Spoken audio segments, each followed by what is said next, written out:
నమస్కారం ఘంటారావానికి స్వాగతం. ముందుగా ప్రధాన అంశాలు. పంచాయతీ ఎన్నికలకు నేడో రేపో నోటిఫికేషన్ విడుదల. విచారణపై హైకోర్టు ధర్మాసనం వద్ద ప్రస్తావించనున్న ఎస్ఈసీ.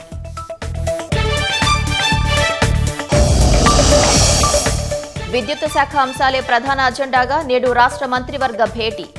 రామగుండంలో థర్మల్ విద్యుత్ కేంద్రం ఏర్పాటుపై చర్చలు. రాష్ట్ర సమగ్రాభివృద్ధి లక్ష్యంగా తెలంగాణ రైజింగ్ సమ్మిట్ డాక్యుమెంట్.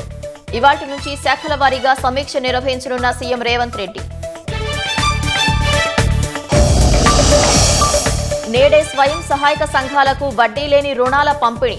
3.50 లక్షల మందికి 304 కోట్ల రూపాయలు అందించనున్న ప్రభుత్వం. ఇవాళ అయోధ్య రామాలయంలో అద్భుత ఘట్టం ఆవిష్కృతం. రామ్లల్లా మందిరంపై కాషాయ ధ్వజం ఎగురవేయనున్న ప్రధాని.